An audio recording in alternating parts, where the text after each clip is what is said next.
Good evening, everyone, and welcome back to the Second Section podcast. I am your host, Andy Dorsch, and hopefully my microphone's not on mute tonight, but we got a great show for you. And joining me tonight is my co-host, Mike Ostertag. How you doing, Mike?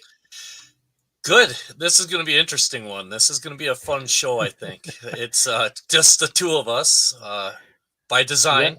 Yep. By It's design. just the two of us yet. So tonight we're going to be talking about our main topic this evening is going to be about burnout in model railroading and how do some modelers cope with it and what can we do to not just throw in the towel, so to speak. So there's a backstory to why we chose this topic, isn't there? There is a bit of a backstory, but I do before we get into the rest of the backstory, I do want to talk about tonight's lineup tonight. So tonight we're going to be throwing at least one new segment at you guys, and that'll be at the beginning of the show here, where we do a little bit of product news at the beginning. We're going to call it hashtag not sponsored, and then we'll be rolling into the short line of the show, followed by what's on our workbench, and then the main topic this evening of burnout in the hobby. So what do you think about that? Hey, whatever. Whatever. Burnout. Whatever, man. Yeah. Burnout. Yeah, it's fine. So, it's all good. So tonight, already on the live stream in the chat, we got 33 people joining. Cow. So I just want to give a shout out to the folks in the chat tonight. If you're out there, give us a hey, howdy do, what's up? Looks like we got Tom Klamoski in the chat tonight.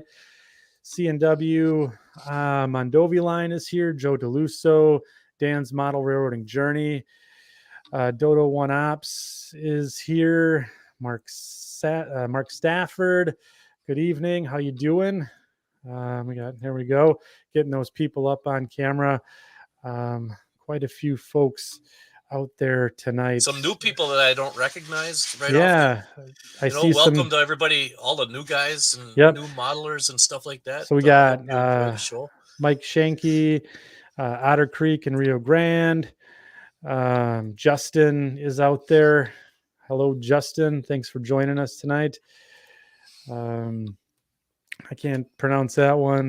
Was it Rua Trainman 2, Chicago, Denver Northern? How's it going? So welcome everybody. Our rules tonight, just keep her about model railroading in the chat or railroading related, and we won't have to boot you. And if you guys have any questions, hey Dan, how's it going? Just give us a shout out and we'll get them up on screen and try and answer them as best we can. So, all right. So tonight, kicking us off is our new topic, and it's going to be a little short hitter here, but we're going to call it hashtag not sponsored. And Mike, you have some news from the land of S-Scale. Big news. Big as news. A matter of fact, big news. Big news. Big news. And there was some little bit of rumblings that something was coming down the pike from these guys, but nobody really knew what. And then all of a sudden here a few days ago, maybe just short of a week ago or so, they a company by the name of, here I go, screwing things up already. I'm telling you, we're 13 episodes in. Our production value has reached its peak on this show. So this is as good as it's going to get. Let's see. So Mike's gonna there we go. Screen share here. You guys can see that now. Yep. Oh, I got her. We got her. All right. So Precise Model Specialties has just announced. You go over to their freight cars.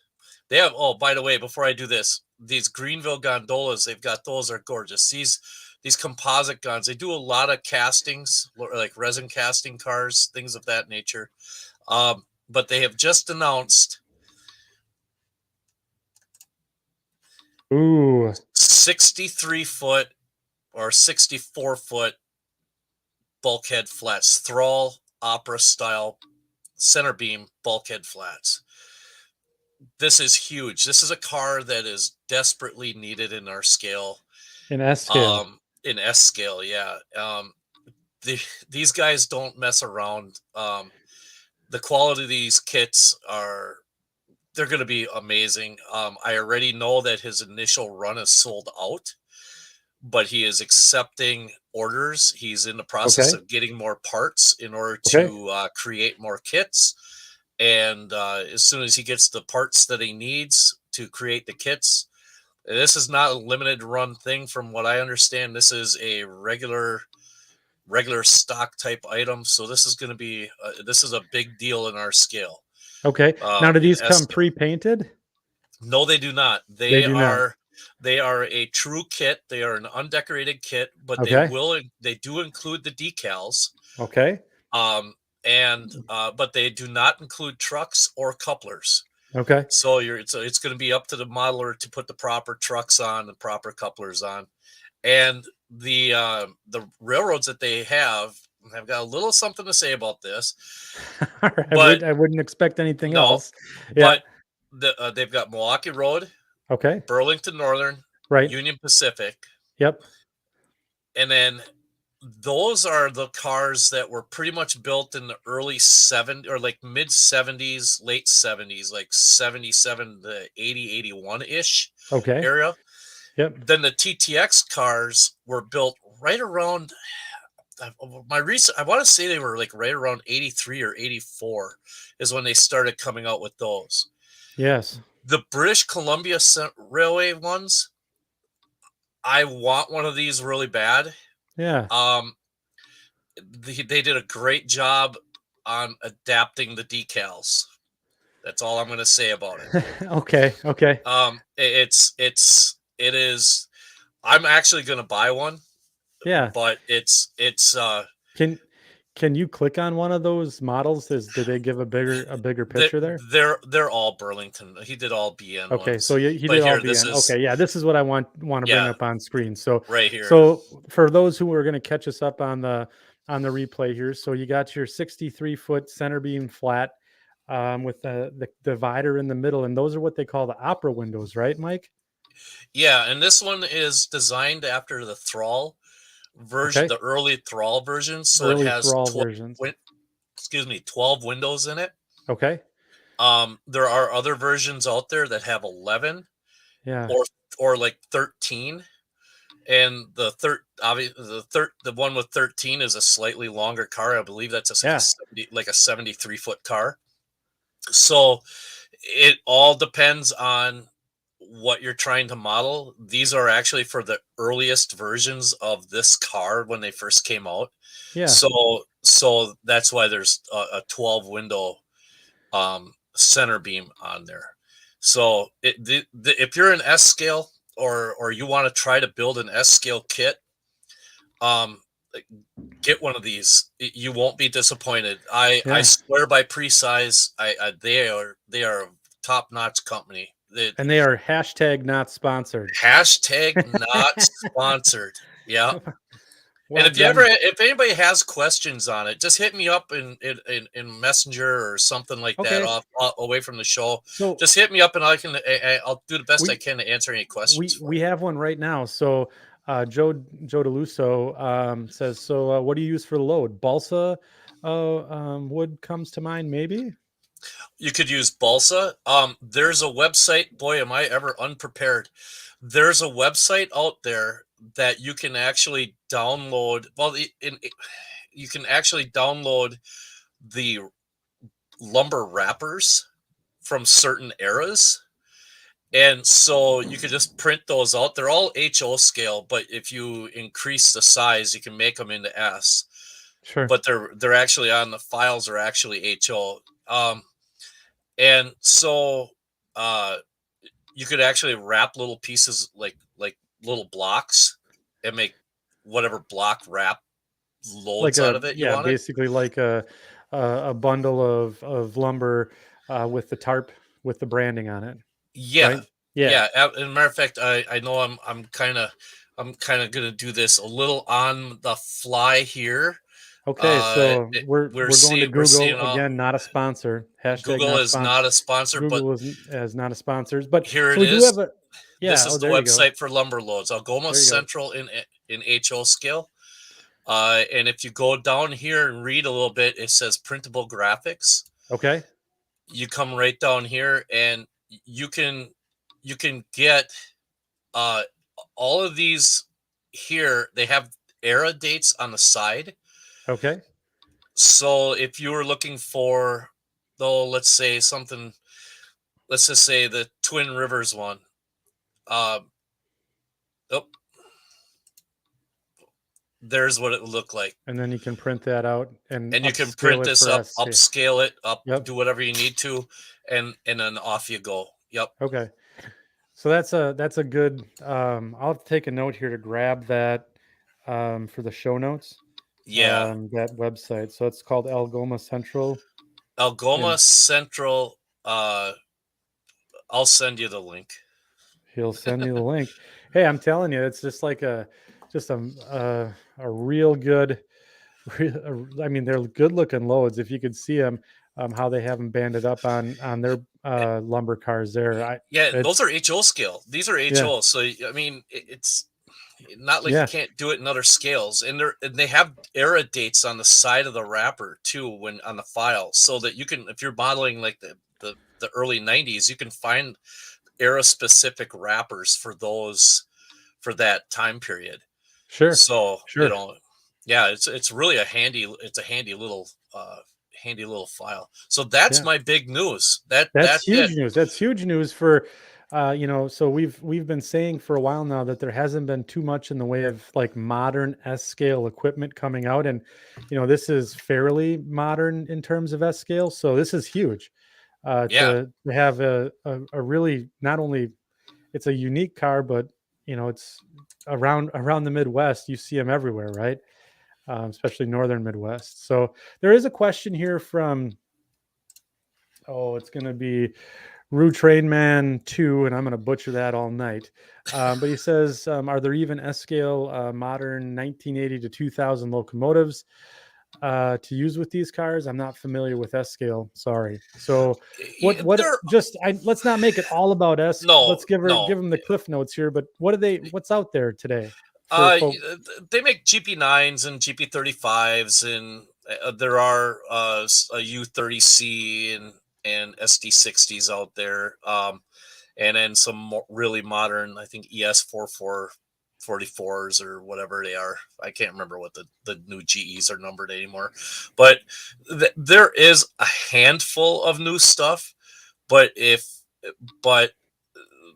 scale is really starting to adapt and come around, especially through 3D printing. So there's like a lot of stuff that's going to be, I shouldn't say a lot, but there are things that you can do to make things into that time frame. Sure. Sure. Very good, Mike. That's pretty awesome.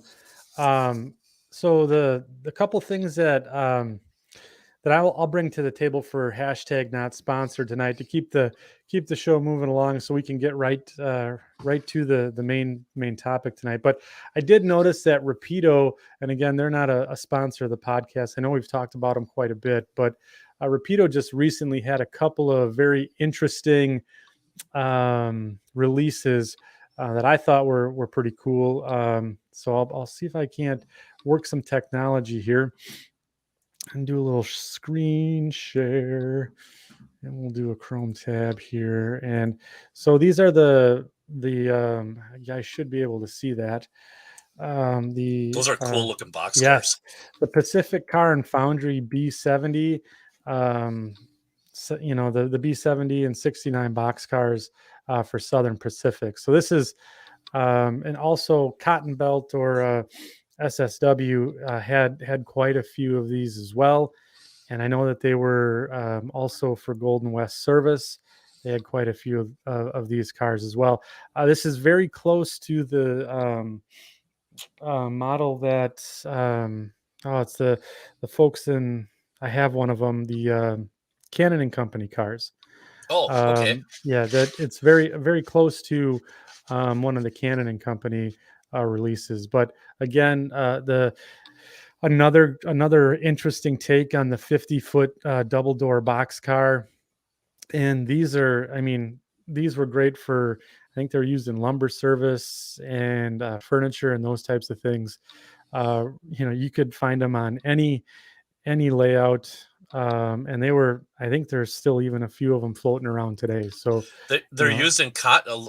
I remember back on the Green Bay and Western and stuff like that in the 90s and even on the WC in the early 2000s, we'd get these SP cars with cotton seat in them, yeah, the double door cars like that. right.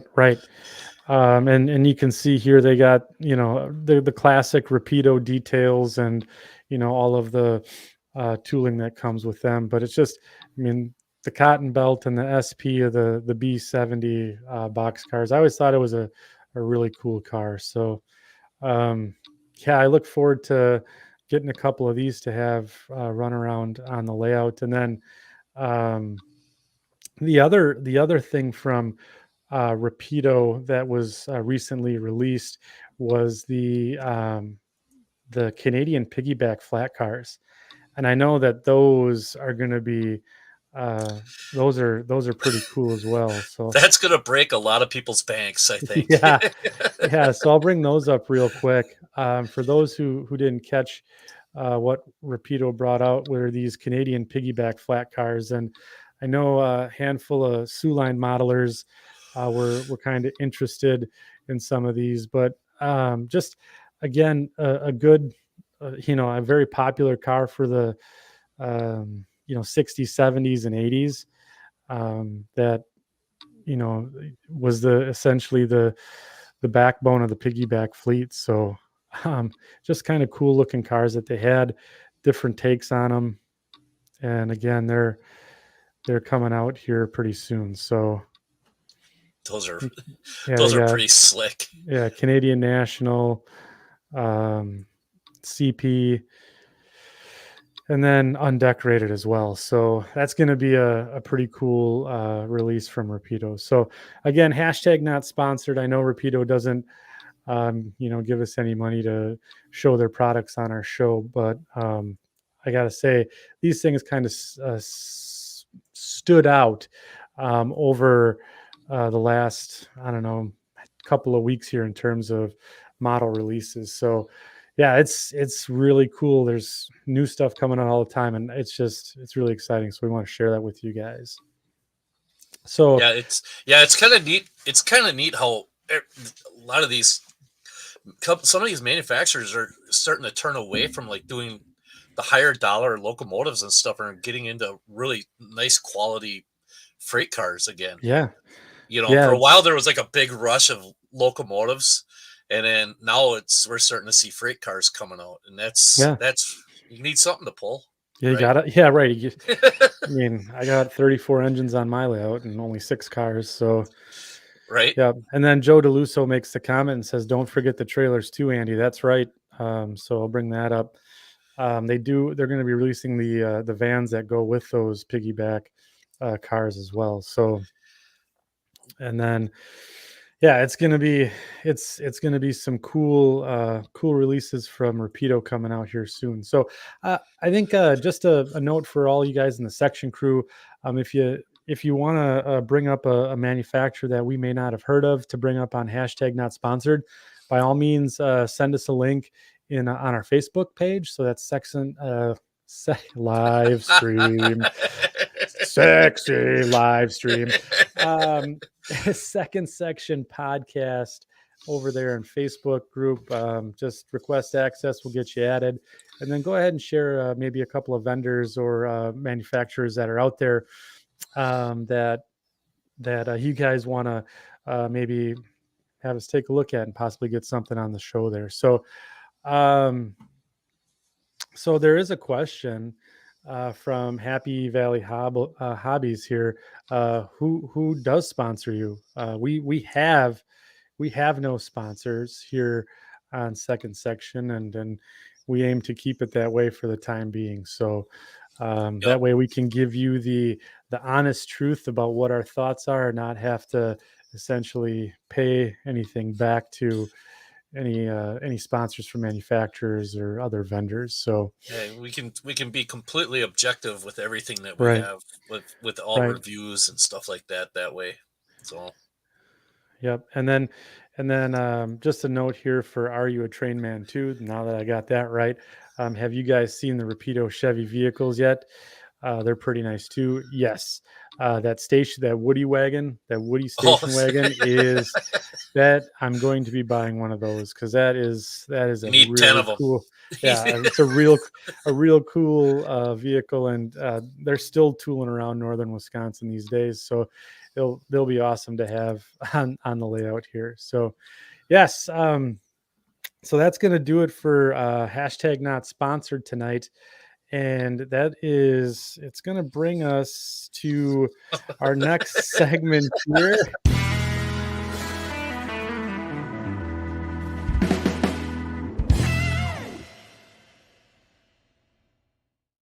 That is right. We've The raised the bar here on our the second production section report. podcast band. Thank you very Yeah, much. from the that's right, the second section podcast band tonight, coming to you live, and we've updated the bumper there, but tonight it's sponsored by Greasy Meat Hands.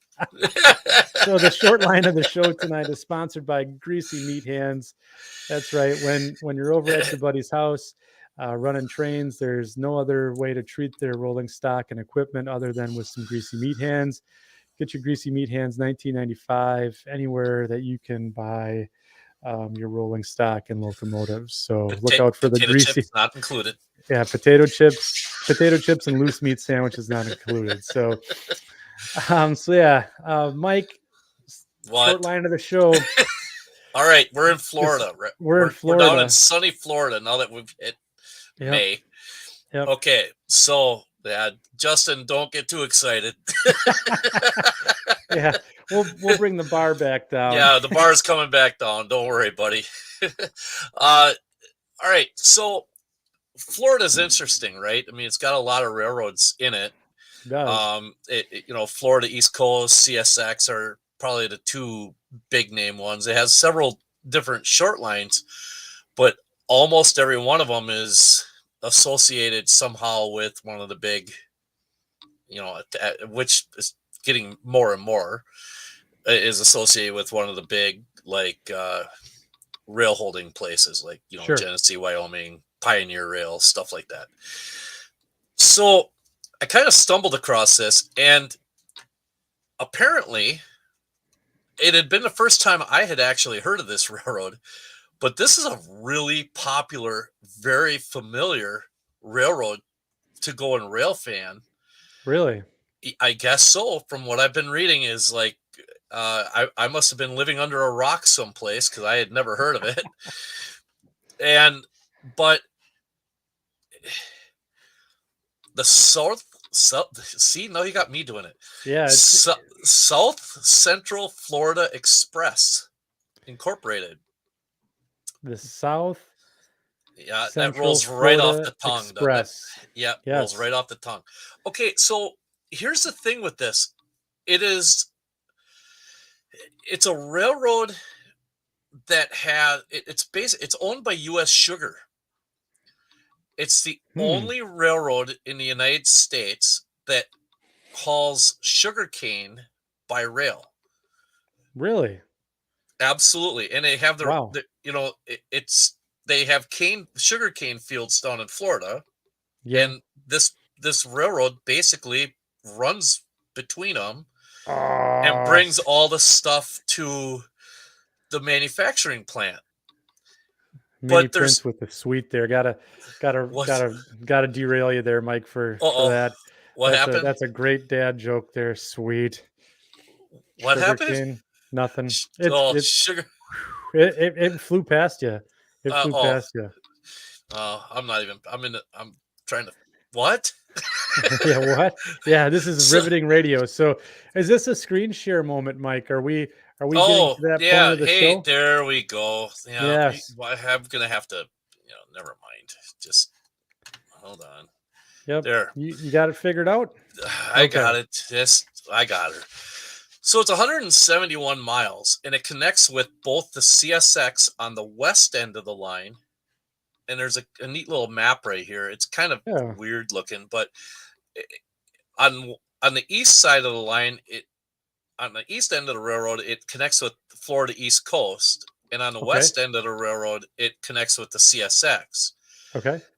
The main manufacturing plant is down here in Clewiston, but they have all sorts of little branch lines that go into these sugarcane fields. Wow. And all of those little branch lines are actually owned by the sugar company. Hmm. So they don't fall under FRA jurisdiction, but the rest of the railroad does. It's bizarre. It's absolutely neat. So is this like something that they would have done, like let's say back in the old timey days with steam, like up here in the North Woods here, where the logging companies, From what um, I can understand, kind of something yes. like that, It's where they been just would around have forever. spurs everywhere. Yeah, it's been Okay. around for like a long time. Wow. Um, they're all the tracks are like part of the railroad is part old CSX. Yeah. Part of it's leased from the Florida East Coast. Sure. The railroad itself, it says here on the Wikipedia thing, started in 1994. Okay. But this is something from doing a little bit of research on it. Is these sugarcane trains have been around down in Florida for quite a while. Like it's the way it sounds. So the interesting thing is they've got some really unique equipment for hauling these cane for hauling this sugar cane. And I'm just gonna real quick Yeah. here's a picture of what their paint scheme looks like. That's hot. Is that That not is cool? hot. That is hot. and then they have two different sets of reporting marks. Really? You have the USSC, Okay. and then you also have, I'm gonna see if I can pick it up. Let's see. Which one of these is it? It's one of these. It's one of these. Yeah, Oh, I'm gonna come over here. oh yeah. SCXF. Also, SCXF. Now, does that look like it's spray painted on there? it's. I think this is a temporary reporting mark on here. I Okay. believe it says, what does it say? USSC underneath it. This is actually an MP15T, a turbocharged switch engine. That's pretty sweet. Yeah.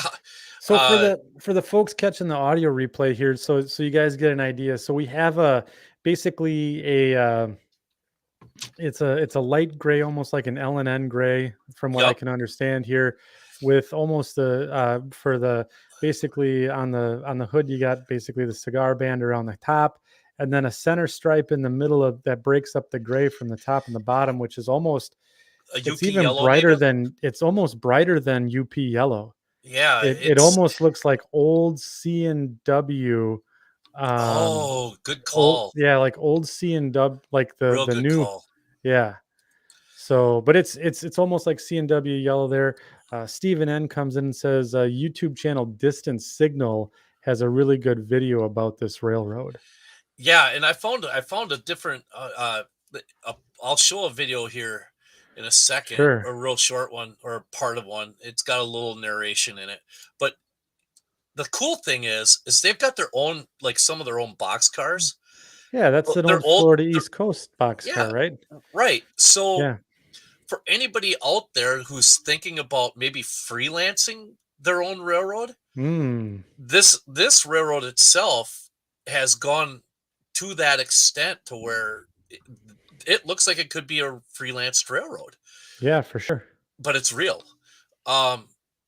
They're really sharp. But check these out. Oh, and by the way, for those listening at home, the box cars are Florida East Coast, like red Florida East Coast box cars with the FEC inside the little hurricane symbol blanked out, and then the reporting marks of SCFE just above the old number, and that's it. There's not a lot to them. Oh my God. So I got something embarrassing to share with the section crew tonight. Oh boy. I was this many years old when I learned that the Florida East Coast logo was a hurricane symbol. All right. So I mean, to go with my greasy meat hands, Yeah. also greasy meat head for not picking up on the hurricane symbol. That's really cool. So here we have looks like some sort of hopper car or This maybe is a a dump sugarcane wagon. hopper. This is a sugarcane Sugarcane hopper. hopper. Yeah, Yeah, and they've got several different types of these, sure. um, and they're pretty basic. They're just a kind of a screened-in side panel car, almost like a cut-down 40-foot box car that has screen panels put on the sides. Yeah. Um, they're just black with basic, just their basic uh, lettering on there.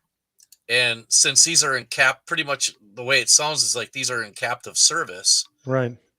so they just kind of stay floating around, you know. Wow. And and the cool thing is I found a Flickr page. Here's Ooh, what's really Flickr. neat. Yes. Flickr hashtag not sponsored. Hashtag not sponsored. A very good place to find railroad reference pictures. Oh my Very, god. very unheard of. I mean, well, It- I'm un- guessing it's Underutilized. underutilized. That's a better term. It's been heard of, but yes, Yeah. Um a couple of things. This railroad lends itself to a shelf-ish type railroad, okay, where if you wanted to build a layout where you didn't want to do a whole lot of elevations and stuff, I mean, it's you're down around Lake Okeechobee in Florida, so I mean you're in relatively flatland country and swampy areas down there, and so you could do almost this whole thing just right on a regular top of a shelf top with no up and down and all that sort of stuff. And if you go to Flickr, the page is there, and some of these photos, just type in the search engine South Central Florida Express, and some amazing, amazing photographs will come up. I mean, it's just, and a lot of their trains are single engine trains. sure. Now, these sugarcane trains, what's really interesting about these is they'll run one or two an hour, the Holy way I'd cow! understand, but they run almost nonstop from, I want to say, October till March. Yeah, I just did some Google Foo here, and it says that sugarcane in Florida is harvested from October through mid-April. The fields are actually burned. In this video, the guy that I've stumbled on, the guy explained that, and I never realized that before. But the sugarcane fields are burned before they're harvested. I Wha- it's I that's yeah. So that's how they harvest. They burn the fields and then they harvest the sugarcane from them. Oh my goodness! Yeah, just as I'm scrolling on my phone here, like there's YouTube videos of them harvesting sugarcane, basically burning the fields. This is amazing. Yeah, and they also have this tourist train that they do, and with a steam engine. And I guess they do this during certain times of the year. Uh, it I can't remember what the railroad is that used to have Atlantic Coastline, maybe 462. I believe that might be an old Wow. ACL 462. But they run this passenger train, and as an excursion, I believe during off time, like off season uh, time periods.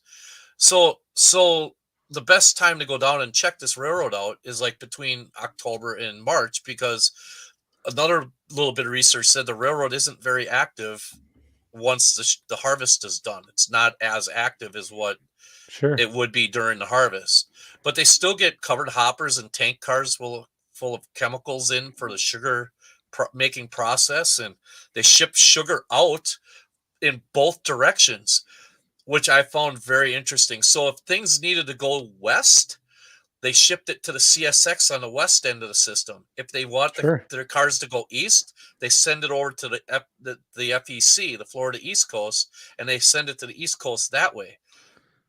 Which is, I thought that was really, really quite interesting. But some of the photographs are, It's just really cool. Yeah, and some really So neat concrete bridges. so hold on, Mike. Is that Yes. so those cars that are being tugged behind it? So it seems like Split Rock's kind of playing along at home here. So there's a couple of comments I do want to get up there. So Okay. talking about the steam engine, Tom Holly comes in and says that it's a FEC 462. And then Okay. Mike Slater chimes in and says they're getting a second steam loco. So there's a bit of um, See, everybody knows about this yeah, place but me. well, and me, I mean, I didn't even know about the hurricane for the symbol on FEC. So, Yeah, and then Tom or Split Rock is asking, do they ship out in air slides? And it it looks like looks no, no. it doesn't. It looks like these are just plain regular newer style 3-bay covered hoppers is what that looks like. I'm sure I'll bet you they did probably back several years ago, back before these become Look, this style of car came in vogue. You yeah, know, look at that lead unit there with the air filter on it, and GP11. the GP11 with and it's got a set of 4 stacks across the top of the hood. That is really cool. No Yeah, snowplow though. That's weird.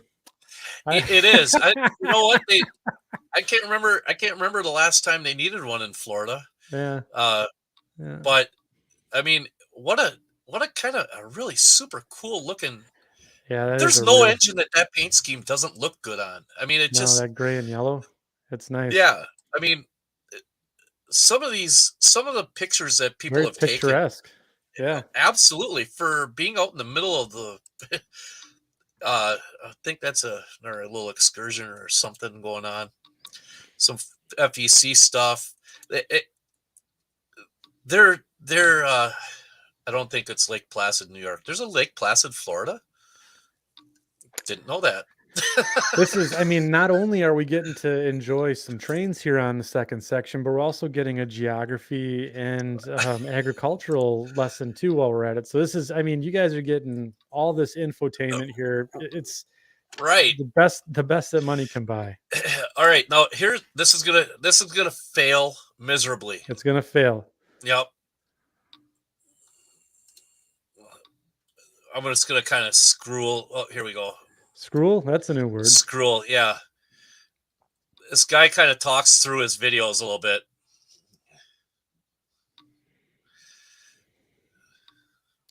So there's a YouTube. We're basically so we're taking a look here. There's some action here on a YouTube channel that we're getting of the Shortline, and there's that GP11 that we've been talking about with the 4 stacks and the air filter. Yep. And in that beautiful gray and yellow paint scheme. It's even got American flags on it. And it's stenciled in USSC, right? That's United States Sugar Company. Yes. And here's another picture of one of the sugarcane, or a video of a sugarcane train coming by, right, with a whole string of those. That is loud. See, I can't hear it on my end, so I hope the viewers out there, I hope they if you can too. hear It's it, just chime really in. loud in my ears. Yeah, chime in on the chat if you can or can't hear it. But that's, again, those are some really neat. I mean, they're basically just cages on trucks to hold the sugarcane.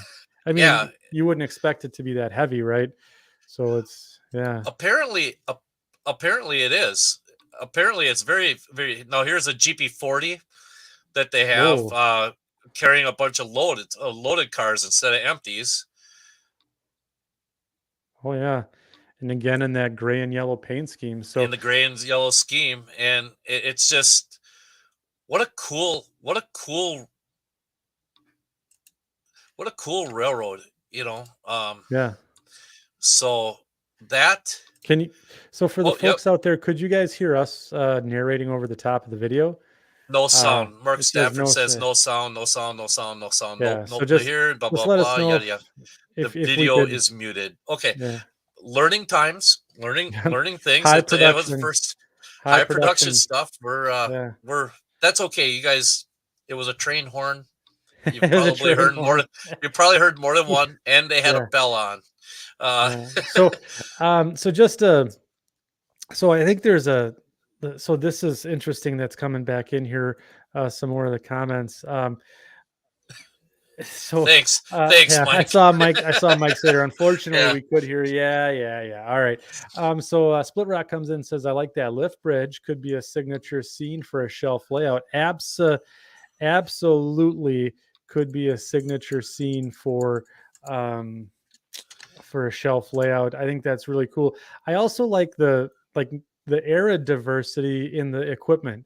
So this, not only do you have the steam and kind of the passenger type excursion that you could have, but you also have some very modern equipment with the GP40 and the covered hoppers. Again, very easy, low bar of entry to model this short line and have a really cool model railroad. So Mike, I'm just gonna share this so people, because that's real quick. I'm gonna sure, share this right here. Here's that lift bridge.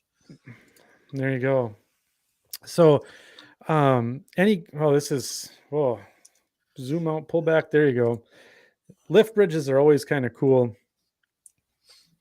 That's really cool, isn't it? Yeah, it is. So any other questions about the short line of the show tonight? We had a lot of great comments, great discussion about it. I appreciate the section crew kind of chiming in to help us along here, especially on the parts that we don't know anything about. But I believe we're going to go to Georgia next time. Florida, Georgia. Florida, Georgia. Does that sound about right? Yeah, I think so. I think that maybe. I'm not real sure, but I put a dollar on it. So okay. Well done. That was a good one, Mike. Thanks. So if anybody's got any questions, throw them in the chat. Throw them in the chat. Yeah. What the heck? So Why not? We'll get back after it here. Oh, all right. So we're gonna take a little commercial break. We're gonna go ahead and cue up the Greasy Meat Hands band.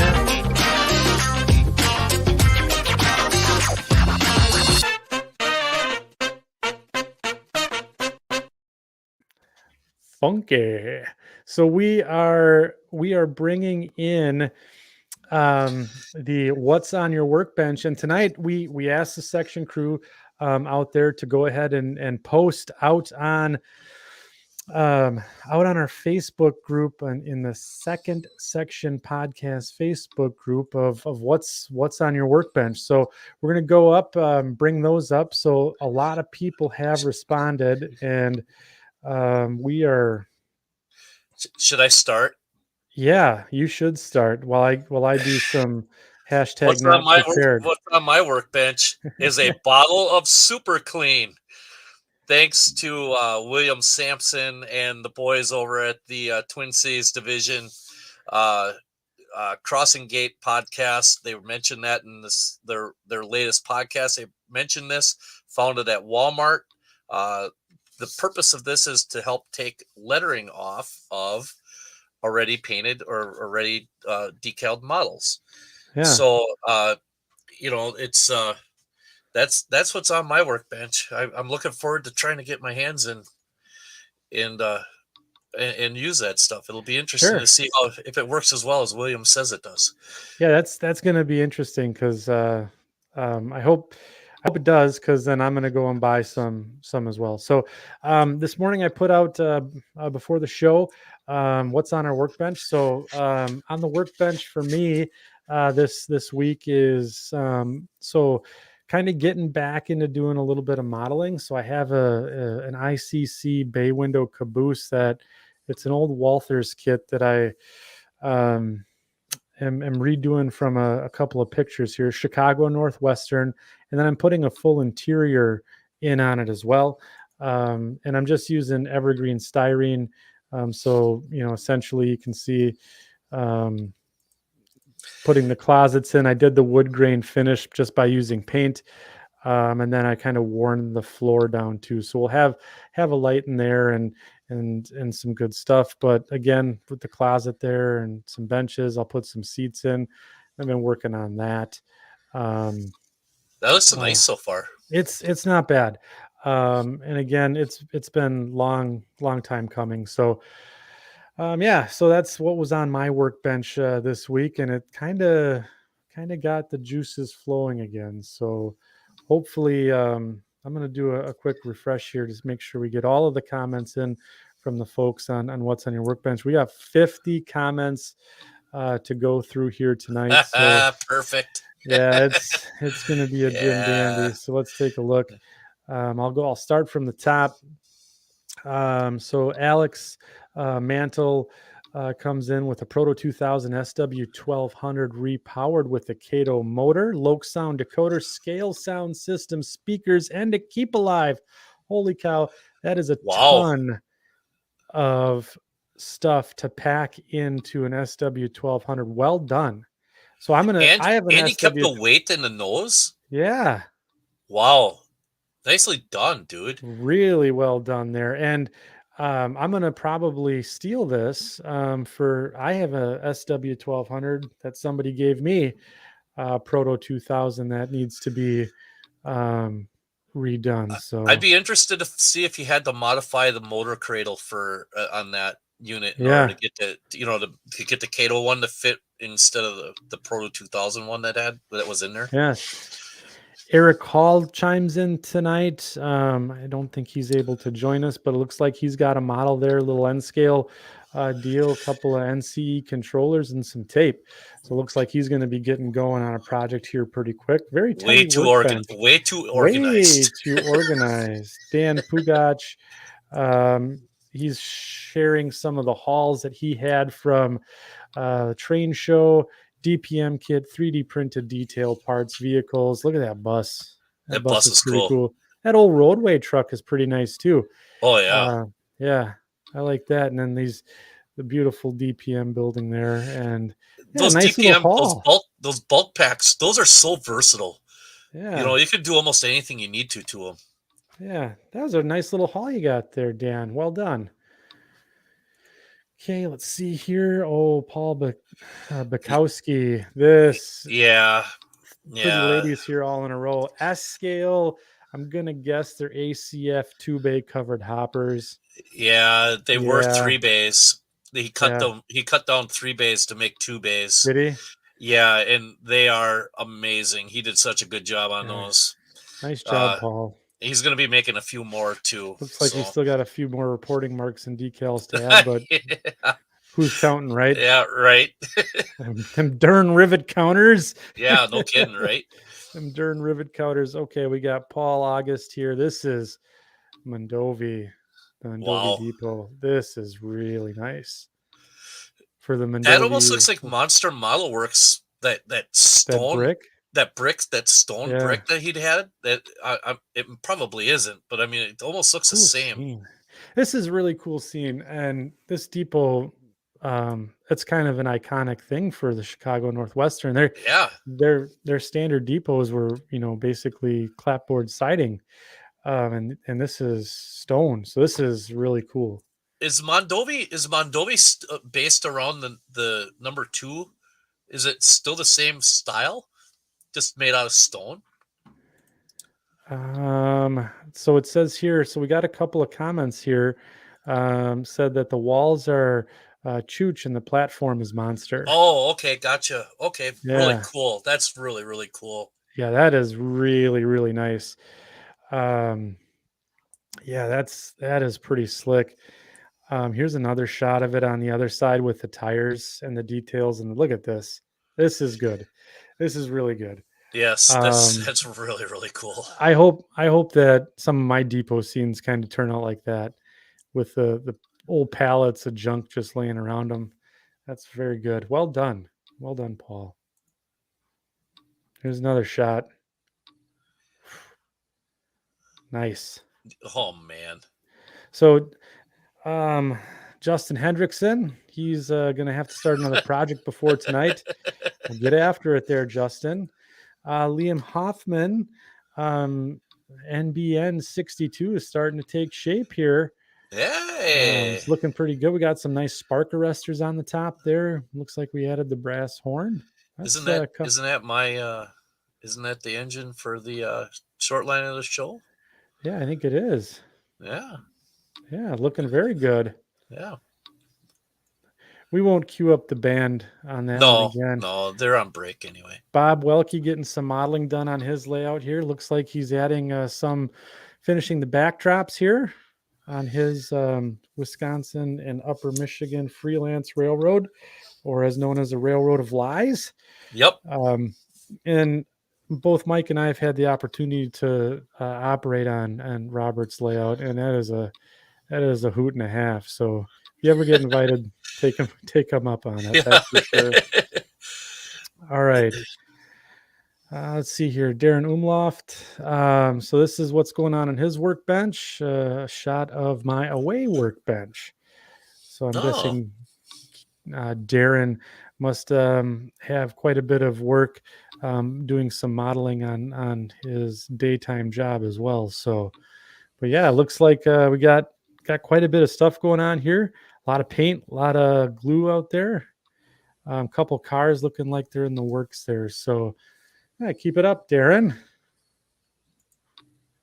All right, and here's a few items in my away spray booth from Darren. He's got a couple of Hooker tank cars here, and ye old Tester's dull coat, and a bottle of lacquer thinner. And I can only imagine what's going to happen there. Looks like the Hooker cars are going to get the shine taken right off of them. Yeah, you think? I am pretty sure there's some good foreshadowing there. So again, we have Ray coming in. He doesn't have a tidy workspace, but next up is an NS boxcar about width will be for sand on a sand loadout. Nice. Yeah, that's kind of cool. And that is still a fairly tidy workbench there, Ray. So just so you see, you got more space than I got. Look at this. There's about, I don't know, maybe a square foot here that we could utilize. Yeah, we can get another project wedged in there. And then, there's all sorts of space here, Ray. I think you're selling yourself short there. Not only that, but you can always shove things towards the back there and kind of compress things up. Or vertically too. Yep. So, you can certainly max. You got plenty of room. I mean, if you can see the cutting mat, you're doing pretty good yet. So, Michael Shanky has nothing on the workbench at this time, but I do plan to weather the inside of 3 ballast hoppers. But of course, it's summertime here in the Midwest. We're starting to roll up to summer, so got to get on those outside projects while we can. As my dad would say, you got to make hay when the sun is shining. Right. So Tom Johnson coming at us with a handful of TPW hoppers here and the weathering progression on them. Yeah, he got that brand new one up there. I think that was the 4th number he was looking for. Yeah, so he's those. I mean, nice subtle weathering. It's not overblown on those. And again, the details on the cars are always good. But those will fit right into those scenes that he was talking about last week. Yep. That's for sure. So if you guys haven't caught that show last week, just do a shameless plug here. We had Tom Johnson, William Sampson, Alan Schrader on, and Mike and myself, and Tom Klomoski talking about how to create a scene on a layout. And it was really just a masterclass in what to look for when you're composing a scene on your model railroad. So here's the cars on the scene. Again, Tom does a fantastic job. So make sure you go out and check that old podcast from last week. Dennis Blank Jr. I'm currently dismantling my HO scale layout after 15 years. I got bored with it. Oh boy. Oh, well. Yeah. Hey, yep. That's what happens. Yep. that is part of the struggle. Sometimes we do get bored with our model railroads and we want to start something new. So Dennis, good luck to you there on the teardown and hopefully the rebuild coming soon. If you need help with that, I know a couple of guys that could have that down in about 4 minutes. Tony Dixon sharing quite a bit of stuff with us this evening. He's got some stuff going on Tinkercad tonight. Looks like doing some sort of design work. Looks like a bridge, possibly. Can't tell. Maybe a platform. Oh, there it is there in real life. Look at that. Look, must be another 3D print that he's done. He's really, oh yeah.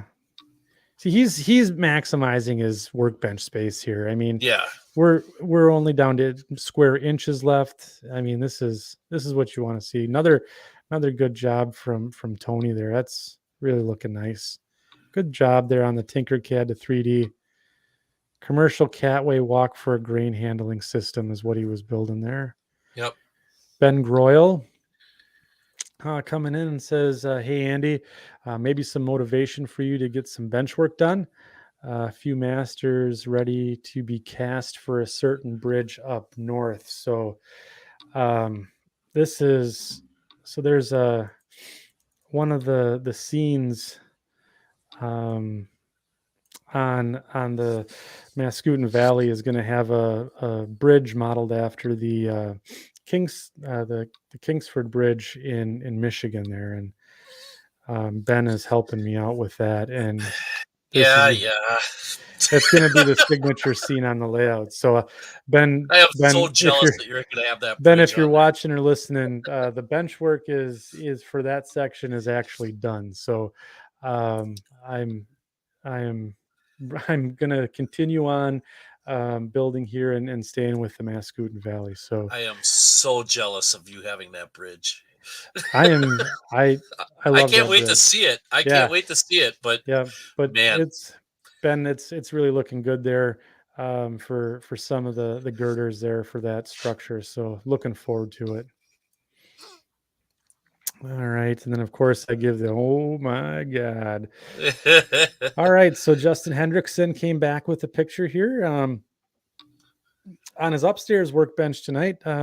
He's got 2 PG&L of gyms that are getting lighting and electrical upgrades there. So nice work. And that's the Pulaski, Gillette, and Leona. And that's a Railroad of Lies as well. Yep. For our good friend here in Green Bay, Jim Elby. He's got a very nice operating layout there. Robert Thomas, adding a section to create some negative space between 2 areas on the layout, extending the peninsula from an L to a G. Negative space, a concept that we talked about last week on composing a scene. Both Tom Klomoski and I believe Alan Schrader both talked about negative space and how to use it. And then Robert Thomas has got another working on the bench work allowed me to clean up and organize it. And this is a truly organized workbench here. Very envious, Robert. Yeah. Mine doesn't look anywhere near that good. No? No. Dennis Carroll tonight is working on a Revell 187th Big Boy learning to airbrush project. So this is, well, that's a great idea. Yeah, boy, what a great way to learn how to airbrush than doing just a regular old scaled model. Go to your hobby shop, grab a 1/48 scale tank or something like that, and just practice on that. Well, those are those kits, those regular big boy kits. Yeah, very good, Dennis. Excellent. Good luck with the airbrushing. It's a fantastic idea. It's like riding a bike. Once you learn how to do it, you'll never forget. All right, Chris Haddo. Oh man, so he's working on a Fremo module, and looks like he's working on some scenery here. It's starting to look good. Nice, looks like a grain elevator scene. Oh, there's center beam flat in the back there. Yeah, good luck there, Chris. Looks like it's coming along nicely. Oh yeah, I like that stonework there.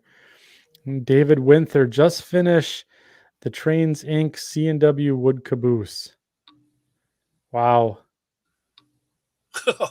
Wow is right. This is awesome. So I'm going to guess that this is a custom paint and decal job. This looks really good, David. Let me see here. There's a couple other shots here of the back side of it. Now, is this Wow. this is a really good kit. Oh, yes, very good. Nice detail on the back. And now working on an overland caboose from David. It's a wood bay window caboose, Chicago Northwestern. When did the C&W go from red to yellow for the cabooses? Was it in the 60s? I want to say it was the mid 60s, I want to say. It was before they did their big thrall order, because all those except for like one were all painted yellow. Wow, cool. Yeah, I got the information from the Historical Society. I'll have to go through and look that up. That was a fun day at the archives. Going to the archives are always fun. Yeah, that's probably a topic for a show. Good point. Graham Stockfield here, weathering. They've been sitting there for over a month. Burnout? I don't think so. Constantly discussing layout planning and scanning slides from 1992. But look at this. Hashtag not sponsored. Panel line wash. Look at that full display. Yeah. The taco sauce is here. Taco sauce. Yep. And some MN&S, and then some. He's got some MIG up there. Yeah, what's that? Some makeup? MIG. Oh, some MIG stuff there. So yeah, but look at, the taco sauce is everywhere. On here we got 3 different, and then some more accent color, orange and brown. This is some really good application of the taco sauce. So nice work, Graham. Boy, this is never ending. This is great. Look at this. Detailing an Athearn Blue Box GP7 into a GP9. Tim Danielson. Look at this. Making Blue Box great again. If you can get past the width of the hood, yeah, there is a lot of good detail on those old Blue Box engines. There is good detail. They're a good base of. They're awesome. Very well done, Tim. Very well done. That looks really, really cool. The torpedoes on the top there. So he's put the torpedo air tanks on top of the GP9 there.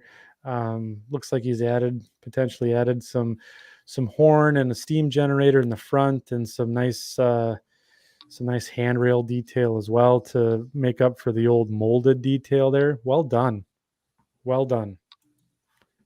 I like that. Adam Cruz building a bridge. So he's doing an HO single track truss bridge tonight. Well done, Adam. Look at that. And then he's got a picture of it there all together. Hey, how about that? Nice job. Nice, good painting on there. It's nice. That's really nice. That looks really Adam. Good. Good to see you at the workbench. Then looks like Tony Dixon. Oh my God, we got 12 more. Tony Dixon with the International Bulldozer here on his workbench. Boy, people just keep pumping him in. Tony's got a few more of the International. Looks like we got some parts here as well. Oh man, then he's got the old swing arm dozers with for like laying pipe in a trench with the big arms there. Tony's been busy. This guy needs to get a hobby. Yeah. Linton Lewitt is progressing on his 1/43 and a half scale Z12. That's a hot looking locomotive there with the brass and tin. A little 440, as we would call it here in the States. Very nice.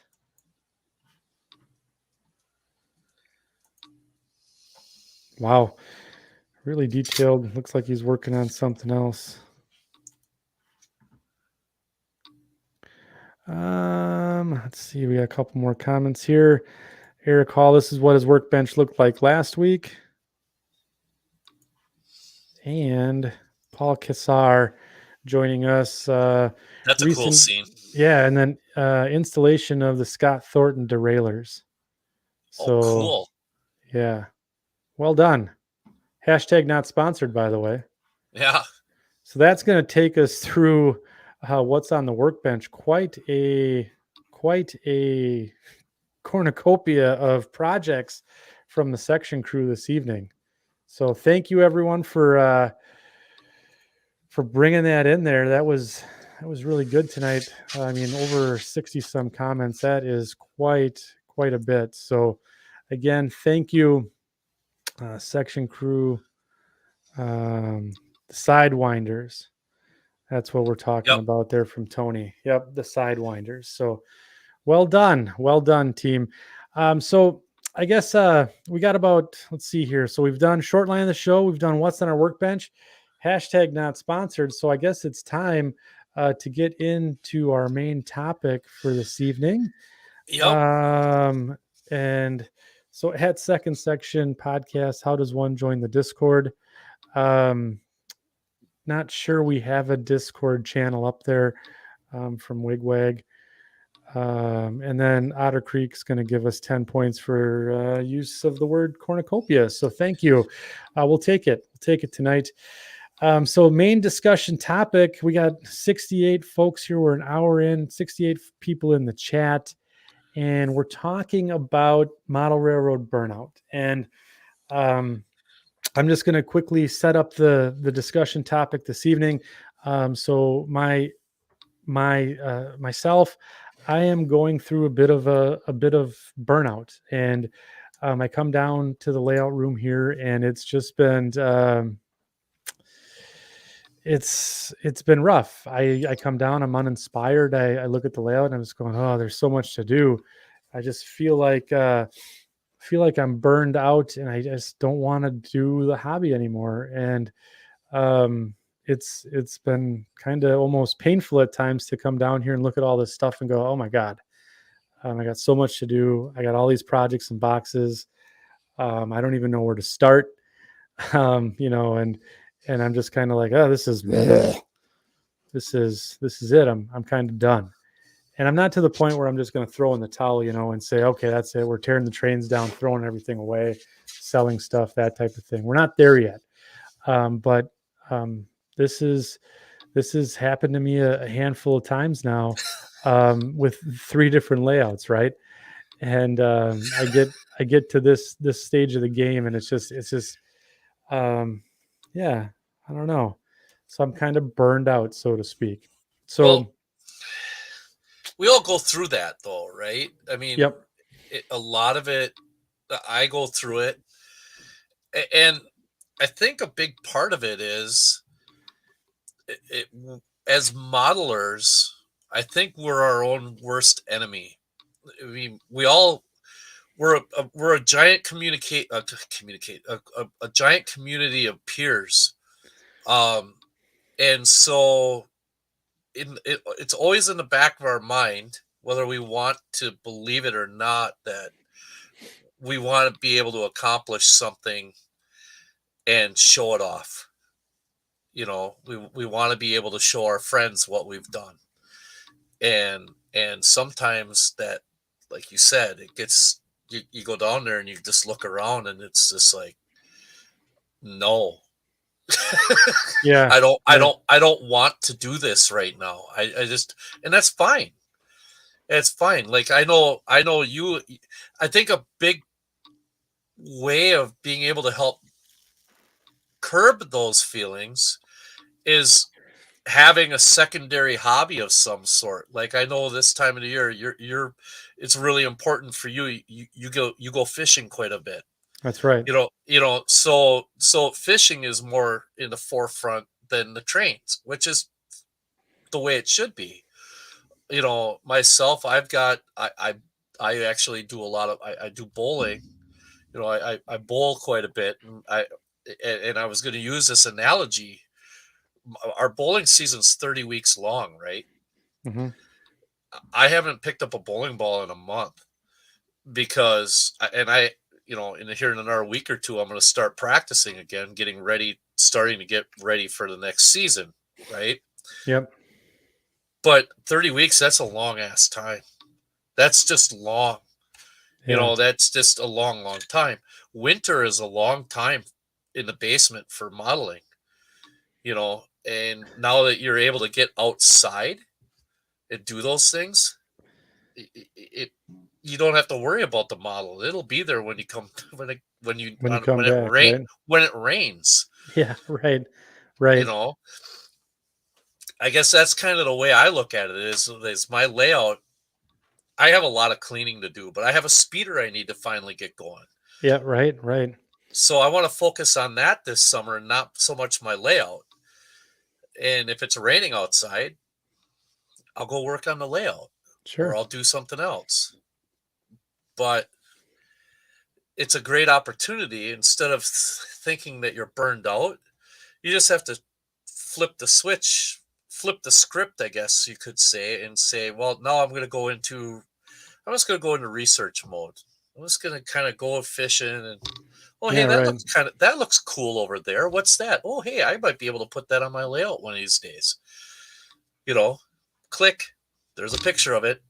Yep. Cake and cast some more. Right. Right. You just did some model railroading without even doing any. Right. You didn't even know it. Yep. And you didn't even know it. And then when the fall comes or when you have a rainy day, you can sit down and go through. You say, "Oh, that would look good right there," and you get right back into it. Sure. Yeah.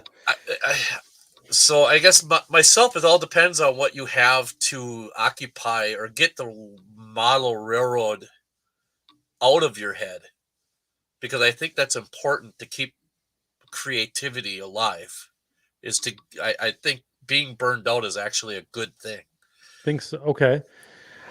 See, like I don't know if I agree with being burnt out as a good thing, because my past 3 burnouts, have resulted in layout teardowns and and a lot of money, um, you know, Yeah. being let's just say reallocated to a new layout, right? So, for me, I think one of the things that I'm, and there was a comment earlier on here, and it was basically asking if you feel like you get dumped on when you're burned out and you want to start all over, and people dumping on you because you want to tear stuff down and start over. And I think from my perspective, I've built in the course of 3 years, I've built three different layouts now. So it's almost been a layout a year for me. And I've changed quite a bit from doing a prototype model railroad where I was going to do basically the Chicago Northwestern Marsh Line, basically branch, and work just with 3 towns, to now I'm going back to my old freelance railroad, and because I got burned out on that. And yeah, I did catch some flack for, you're switching or you're leaving the prototype modeling, but at the end of the day, for me, it was all about what I wanted to do. So, um, and I think that's following my wants. But now I'm kind of getting to the end of, do I really want to do this? But there's a couple things that kind of saved that. Just even for me, just going through my workbench, picking up and picking up that old project of that caboose, and just basically cutting a couple pieces of styrene, and gluing them together. That was, kind of got me going. So I'm starting to feel a little bit better, and like everything doesn't feel as daunting as it once did. But I mean, there have been times when weeks have gone by and I haven't even come into the basement or in the layout room. So Well, one of the yeah, things that you can do is, like, when you're in that kind of a funky mood, sure. is just go down and take a legal pad with you and just Okay. walk around the layout and just write down what you want to accomplish, like, as you walk around the layout, and then just you make your kind of like a making a to-do list, and Yeah. so then once you have your to-do list done, you can go and turn around and say, okay, I want to break the to-do list down into its incremental parts. So like say the swing bridge that you had at the bottom of Yep. the steps, that Yep. that was something that you wanted to do. Well, you needed to build that. Now you got the track on it. Now you got to get the electrical done on it. Now Right. once that's all taken care, now once the electrical is done on it, that project is a big check mark. Hey, this is Right. done. I don't have to worry about this. I just have to make sure I don't knock it out of whack or whatever. But then you can move on to a different part. And one of the things I try to do, even though I have a shelf layout, is I I bounce around from one side of the layout to the other. I don't actually kind of go like I went like when I was doing all this hand laying, which all the hand laying, I just have to do some spiking now. The track is all down and gauged, and I just have to do all my finish spiking. And so I was on one end of the layout, and then I went to the opposite side, finished something else, went to the middle, finished something else. I went to different parts to accomplish the things that I wanted to do, to achieve the goal. And eventually I just I ended up being done with it, finishing it. You know Yeah. what I mean? Right. Yeah. You just kind of chipped away. Yeah. So like say, I know you have a lumber company on your, or yeah, a lumber mill on your layout, right? Yep. Right. So maybe you work on that for a week or a couple of days, and then you go all the way back to the other side of the layout and you work on figuring out how you're going to do your staging at the end. Sure. You know, Yep. because I think one thing that might happen is and we're all kind of guilty of doing this, is where we get fixated on having to finish something before we move on. And you don't have to finish things before you move on. It's okay to set something off to the side and walk away from it, especially if you're getting kind of like writer's block. A lot of times, if you get Yeah. writer's block, you just walk away, set it down, walk it away, you know, um, and you come back to it, and you find more motivation. You can find more motivation. You might be able to find a technique that that you stumble upon that can help you over there, that was causing you to kind of lock up, you know? Yeah. For sure. So that's interesting that you talk about that. So the scene behind me, I just recently added in. I took maybe 10, 15 minutes, and I have a rock face back here, Mhm. and I went through and I started piecing in the different rock castings together, and Yeah. then did a little more shaping of this green florist foam that I have, that I'm using for contouring my scenery. I've gone through and done some shaping there, and it's just, you know, even like the just getting the rasp out to file down the the foam, and being able to take 5 minutes to do that. That's been helping a little bit, and keep those, I guess, those creative juices going. And then even like, again, my life's been a little busy too, and I think that's been contributing to some of the burnout. Is I don't have I just love to spend an entire day down in the train room and just knock stuff out, right? That's kind of one of the ways that I work, right. I get into it for at least hour, 2 hours, and I grind away at it and I get lost in it. But I feel like I can't get into that zone if I only have like 10, 15 minutes to work on something. And like for me, my hobby enjoyment comes from really getting deep into that zone and kind of tuning everything out. And then if I can't dedicate that time to it, the tasks just kind of they just start to build up over time, and then finally it's just it's almost like a psychological problem where all of a sudden the anxiety is there, Yep. and then the hobby becomes more of a chore than it does a hobby. And for me, I think time is one of those big, I guess I'll use the word trigger, but if I don't have enough time to get into a project, so I can really truly relax and unwind while I'm doing the hobby, I get a little wound up, I guess you could say. So I can't remember if it was in a book or if it was online someplace. and it was, I know it wasn't on a model railroad site.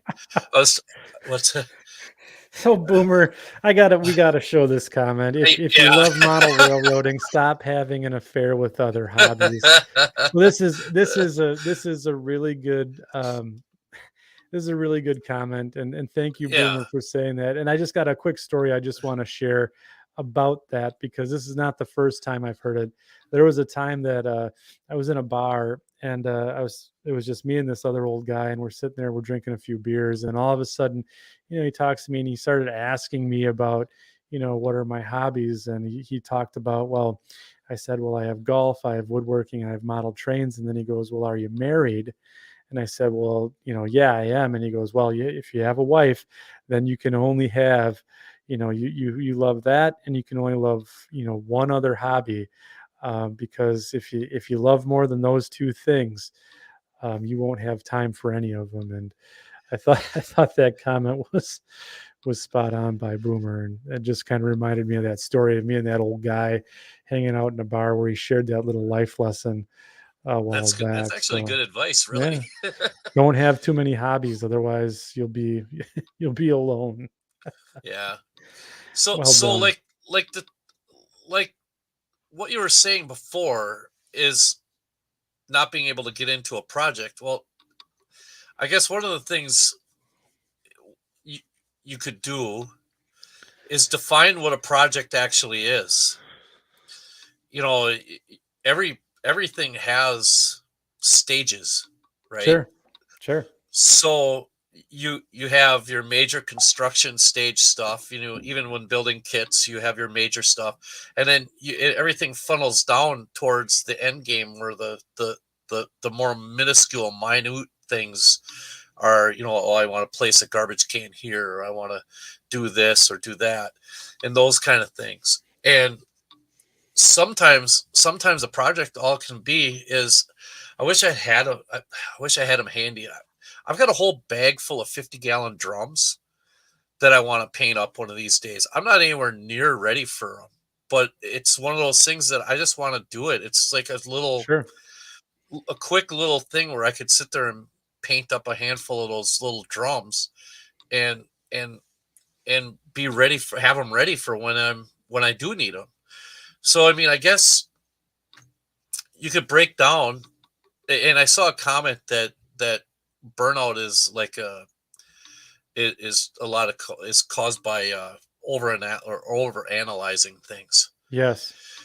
And I think we're our own worst enemies, right? I mean, when it comes to that stuff. Right. And so if we can kind of step back and not do that, and have more of a structured way of doing something, or a list of to-dos, Yep. then that might help with the burnout, because you can just walk over and check something off, and Sure. then even though you have a little bit of burnout, you still come out with a sense of accomplishment, right? Yeah, I always heard of military guys, and when I was in the service, that was one of the things, is that's why they teach you to make the bed right away in the morning, because that gives you a sense of accomplishment. It's something very menial, it's very simple, it's an easy task, but it is the first accomplished task of the day for you. You have got a Sure. sense of accomplishment. And I guess, we can approach model railroading that way too. You don't have to build an entire layout to feel accomplished, you know, or to have burnout, so, or to get out of burnout. Yeah. It's So a so Tony Dixon comes up and says instant gratification project, something that you can accomplish in an hour or less. Um, yeah, I think that ties right into with what Mike is saying there. And then Boomer comes back and says analysis paralysis equals burnout. Yep, And I think it absolutely. was Weston Overland that said that. And then we got Sue the Milwaukee Road, True Mike, overanalyzing, over planning, overwhelming. If it's not fun, you got to find what you enjoy. So, and I think for me that was, I think that's one of the problems is I don't have a checklist, right? Um, and I kind of come down here and it's almost like a little bit unstructured, right? So I come down and I look at and I got this corner scene that I still have to finish off yet. And then, so I'm still working on that. And then I need to get some turnouts built to finish the track section for the room here. But, I think maybe one thing that I could do is just focus on finishing this one scene behind me and really kind of putting together a little punch list. This is not the first time someone has mentioned putting together a checklist. So like my friend Jeremy, our mutual friend Jeremy Dumler, he's a huge fan of the punch. He calls it a punch list, right? Yes, he is. And there's just been a whole host of. So when I mentioned this topic out on the Facebook group, second section podcast Facebook group, there was an overwhelming response back about, okay, so you're going through burnout right now. Don't give up. Here are some of the things that that you can do to essentially overcome it. I was really, really impressed with the section crew and the positivity and the comments that came below of basically saying, you can try this, you can try this, you can try this. And we're getting a lot of good comments tonight in the chat that I can't even keep up with, so. Oh yeah, I know. I'm trying to watch them and listen at the same time. I know it's been so for the folks that are almost self in the chat tonight. We got about 60 people out there, and thank you everybody for being here tonight. By the way, have a checklist on your phone. Keep adding more to it, and not checking much off. But there again, having that checklist could certainly help keep you going. Okay, well, see now, like another thing is like you have a younger son. Yeah. And you guys like to go on little excursions and doing stuff because I mean he's into the hobby to a degree, right? And so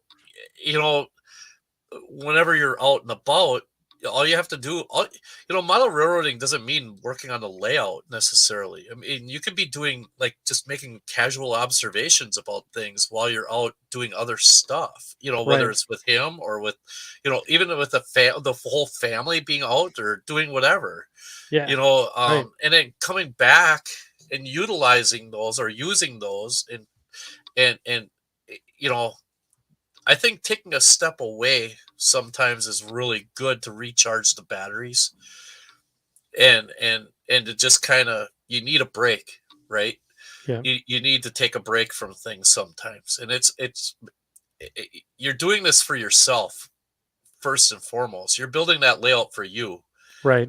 And so the only one putting pressure on you to do things on it is you.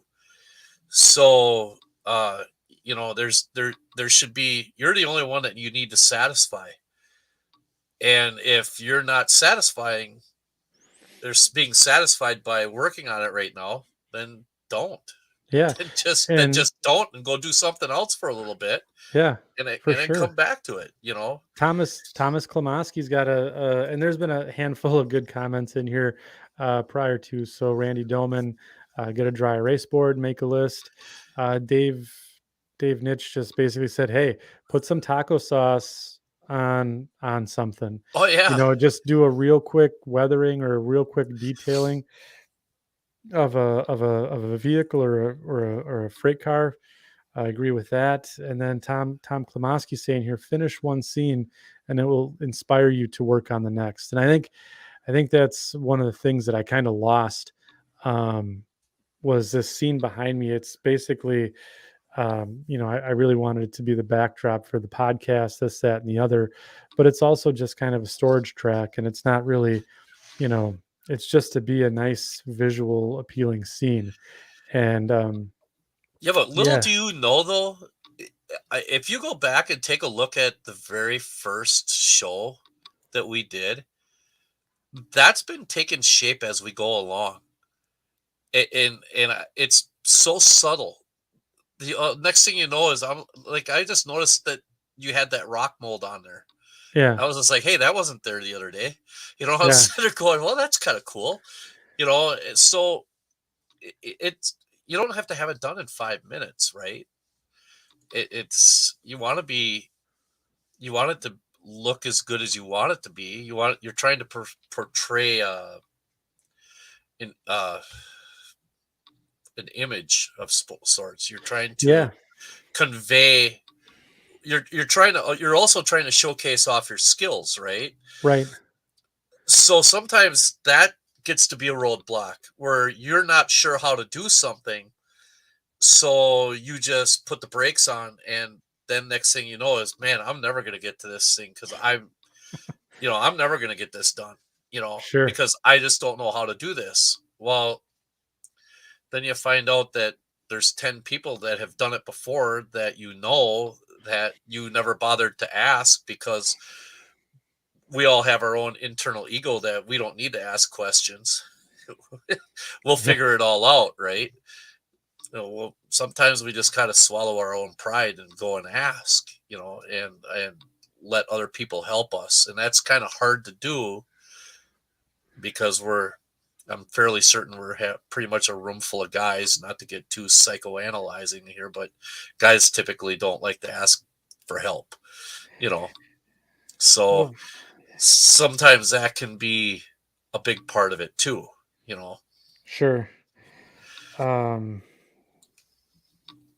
I think, But are there ever an awesome number of comments yeah, here? Holy I mean, cow. this is almost, overwhelming to first of all get all of this support, and I think to go to, I think it was Split Rock's comment here. Even a discussion with modeling friends helps burnout, and I will say tonight, after tonight's show, and walking through the what's on your workbench, seeing some of the new products, and then just having everyone in the chat tonight kind of talk about some of their, they've all been here, right, and some of the stuff that they've done.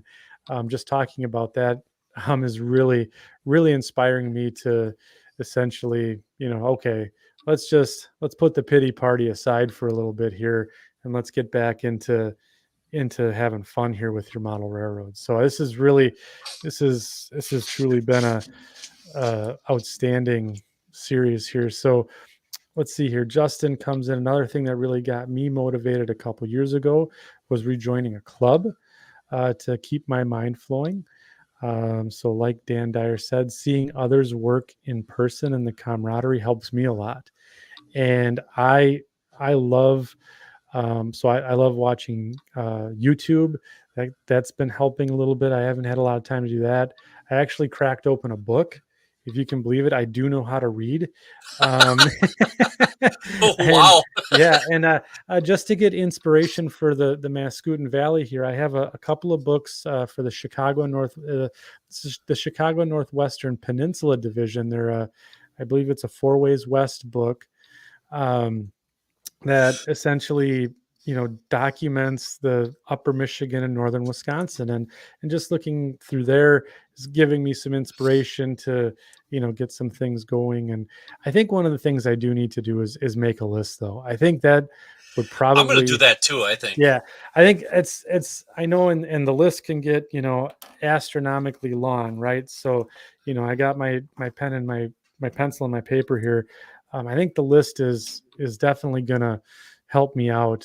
But I think just hanging out with you guys here tonight certainly has helped out. So I do want to bring up this comment from Weston Overland. He says, I may be the odd one out here, but I feel that when you just start painting, sometimes things happen that are unexpected, which are more rewarding, if you ask me. And I think that I kind of think I'm the same way, and that's why I said I like to have that block of time, because I can really get into it, and then things just start to happen. Like especially if I'm painting a car, painting or weathering a car, or painting a scene or doing some scenery. Just kind of going with the flow, really getting into it, and really diving in and immersing yourself into that modeling. So if is that really happens, then do you rewarding. kind of feel cheated out of your time then? Yeah, Almost? I do. I do. I feel like if I can't get basically to that state, um, you know, of almost like just total relaxation, I feel like I haven't done it right, Right. and then it kind of causes a little bit of anxiety. And I know we're getting into like some weird psychology BS about this, and I Yeah, but apologize we all need to the that section though. crew, yeah, but I think there's a bit of it, for to truly enjoy that hobby, you got to just really, the tension should be released from your shoulders. And I had a fairly high stress job, so it kind of, I really need this, so to speak. And yeah. So Tom Johnson comes in and says, I focus on one thing at a time. I built all of my structures before doing any scenery. I built one structure at a time from start to finish, plus all the details. And I work on my layout late at night. So Tom also, That's a good yeah, key thing right there. yeah, You know, I've done that too. I've done that myself also, even though it's just my wife and I here now. There's times when I'll still just be out downstairs, midnight, 1, 2 o'clock in the morning, just working on something because it's quiet and I have that time, you know. right. So Otter Creek and Rio Grande. I watch Boomer and other channels for inspiration. That's also a big help. Unfortunately, I'm stuck in bench work mode. Otter Creek, if you want to see some inspirational bench work, man, do I have a video for you. So shameless plug for my own channel. Couple of really awesome. I'm just kidding. They're horrific videos, but check them out anyway. They may inspire you to push through bench work mode. Dan So Dyer makes a very good point. hold on, I'm not down to Oh, you're Dan not yet. there. You're I'm not on the still Dan I'm yet. no, I'm not down to Dan. So bear with Dan, us that's a here, great section point. crew. Well, It's when we not a get to it, sprint, yep. it's a marathon. Interesting to hear all the comments and takes. Yeah, I agree with you there, So William. you're talking about time management, right? Yeah, So instead of what if you just went into it saying I have 15 minutes. What can I do in 15 minutes? And the next thing you know is you just put your head down and you go until something bothers you or until there's a reason to stop. And then you look up and it's been 45 minutes or an hour and you've accomplished so much more. So if you take your block of time and shorten it and just ignore the clock and just go and do something, your sense of accomplishment was like, holy cow, I didn't realize it was that late. But yeah, wow, I didn't know I was been down here for that long, and then that way, if something does happen, you don't have that, you might not have that feeling, where I'm not getting, I didn't get anything done, right, you know. right. Reading Oh is man, okay. overrated. Yeah, reading's That was my overrated. mantra in high school. Yeah, yeah, okay.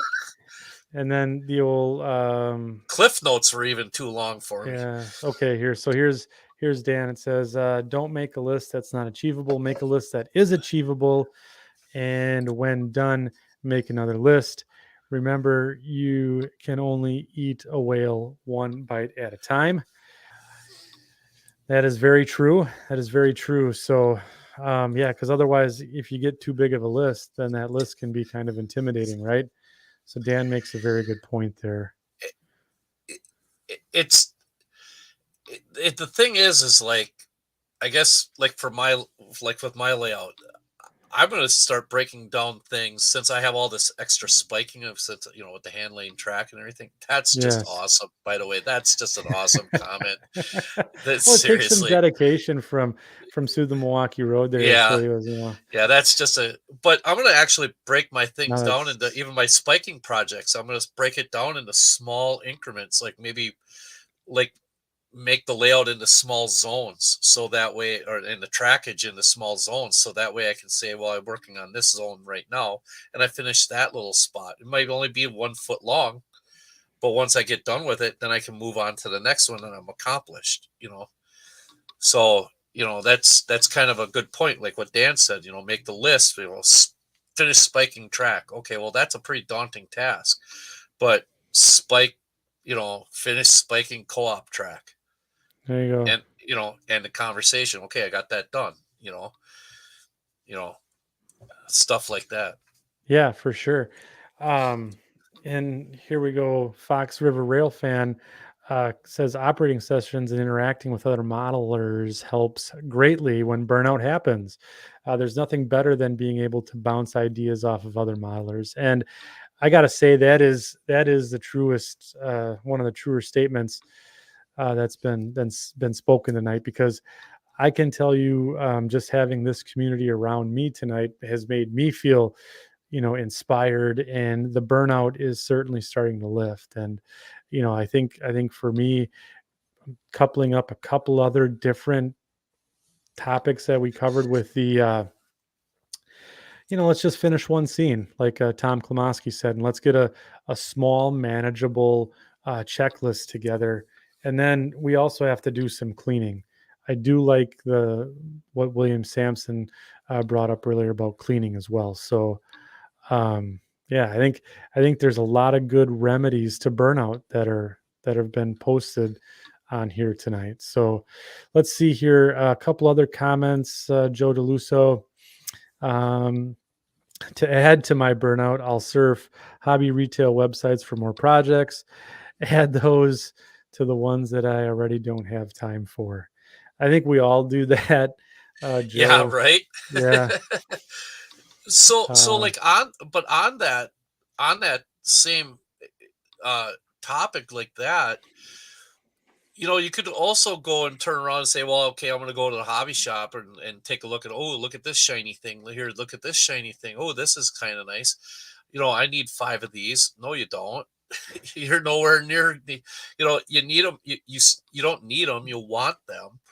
And then you bring them home and they sit in a bag. And the next thing you know, you have 25 bags full of stuff that you forgot you even had sitting there, and you go through it. And now you have another mess on your hands full of stuff that you forgot you even bought. Yeah, right. And now you're overwhelmed because you can't remember what you bought the stuff for. So one of the things that I'm trying to do is I'm trying to utilize the things that I currently have. I haven't bought very much from a hobby shop in a long time. So I'm trying to utilize all my raw materials that I have now. Yeah. Before I start going and getting into doing more stuff, Right. But yeah, and I think that's one of the things that I've started to kind of take notice on is, okay, so maybe I shouldn't buy any more equipment right now. Maybe I should focus on getting the scenery work done behind me, getting this scene looking really pretty. I can always find the equipment that I want, or even build it later on. But I really want to get this first scene done, so I have something nice to run trains on. and you and I both have the same problem.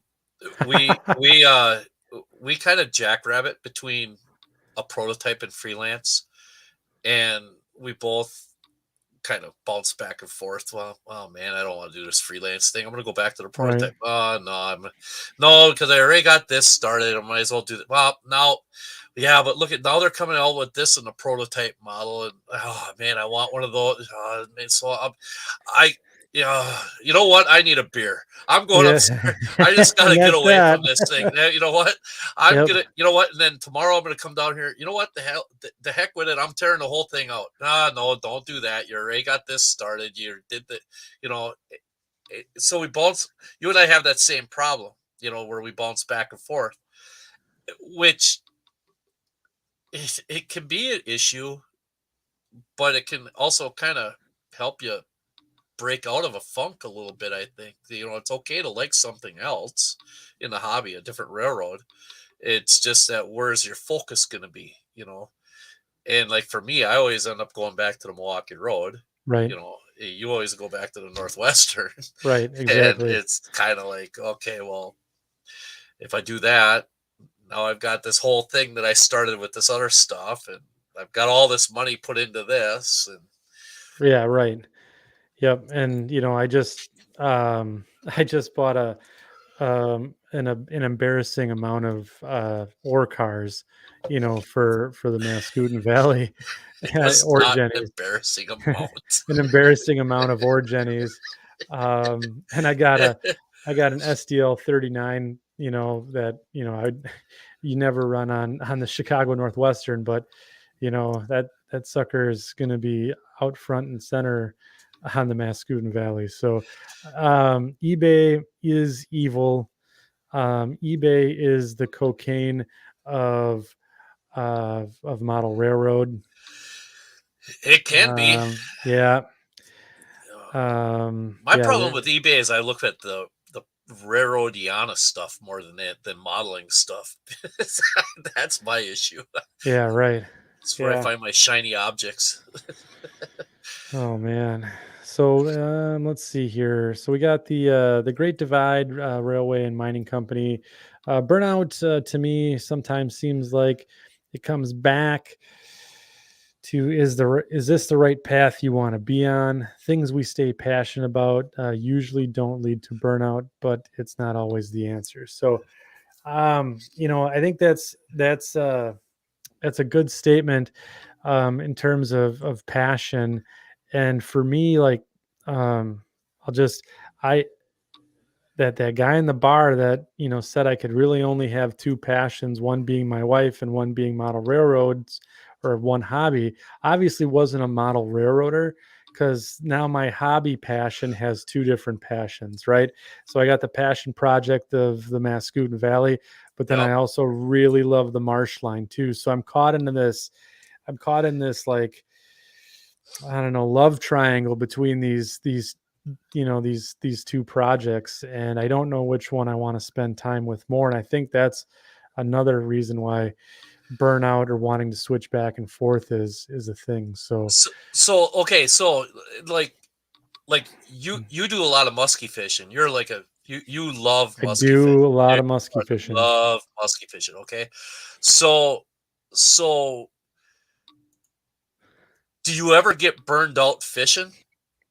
Do I ever get burned out fishing? Yeah. No, Why? I Because you can don't. grab your why not? Because you can grab your tackle box and go out there and go for panfish or bluegill and not worry about doing the musky stuff and just go take a chilling, relaxing day out on the lake and enjoy yourself, right? uh, I don't know, like, I don't know. I guess fishing is a little bit different, right?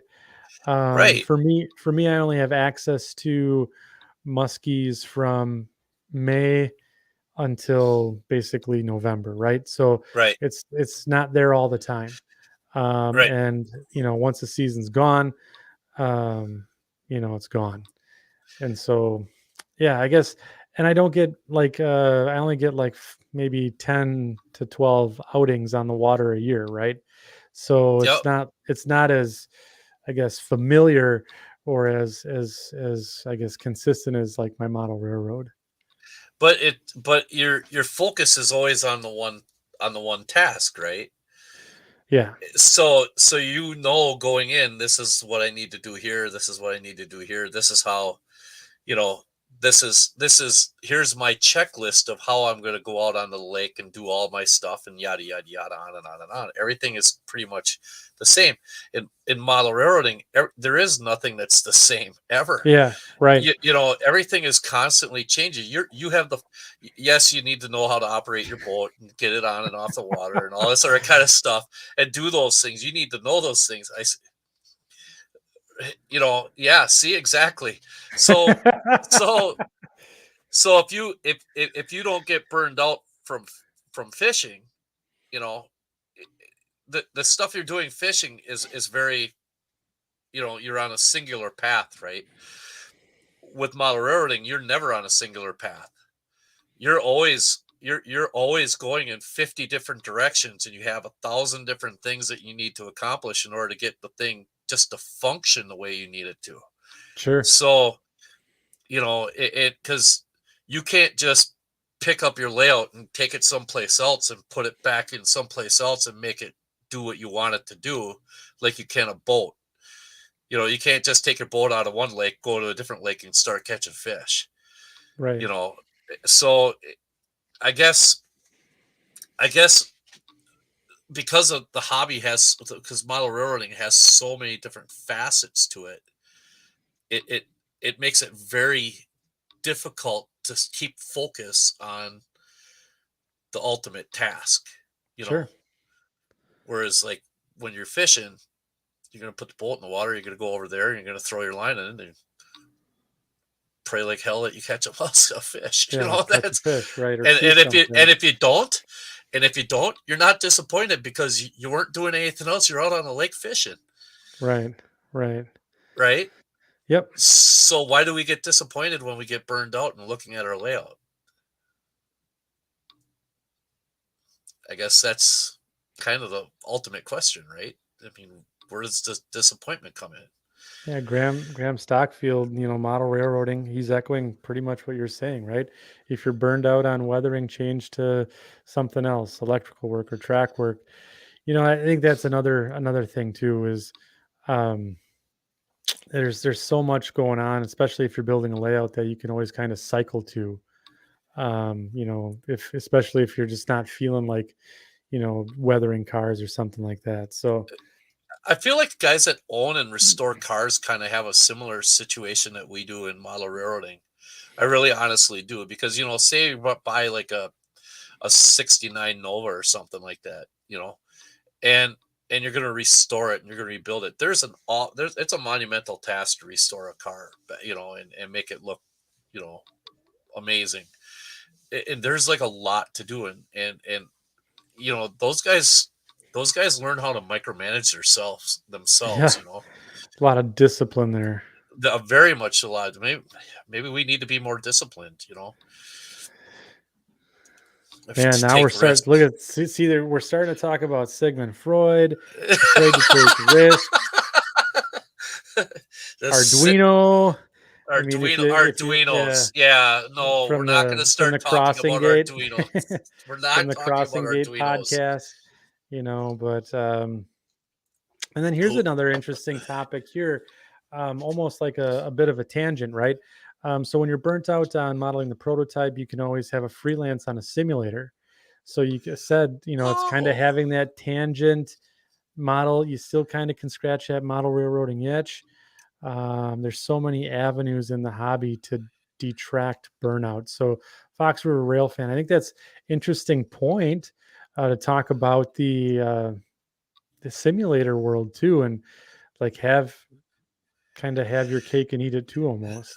When I get burned out doing the hobby, I just go to work, and that just makes me, everything better. Yeah. Yeah. No, really? No, it doesn't. Lies.com. Lie. Yep. 100. Where's the couch? There you go. No, I mean, Yeah. I don't think there's actually any one foolproof solution to the question. Sure. I think everybody's got to find their own way around things, and help is only a phone call away or a message away. That and sometimes that's all it takes is just, hey, I got an idea about something. What do you think? Yeah. Right. And so I think that's I guess maybe as we kind of get ready to tie up for tonight, because we're kind of hitting on the 2-hour mark here, and before it we're going to have the DSM-4 out, trying to self-diagnose ourselves on certain psychological disorders that model railroaders have, which is a topic for another show, by the way. I think I forgot what I was going to say, but basically the community piece of this. So I think one of the things that we've kind of touched on a handful of times tonight is certainly the community, especially what we have here in the section crew. Just walking through all of the comments this evening, they've all been positive. They've all been it's encouraging, and they've all been able to take a look at a different perspective on how to handle or how to cope or how to deal with burning out in the hobby. And I thought this was really it was, first of all, it was fantastic to see that this community is the way it is, right?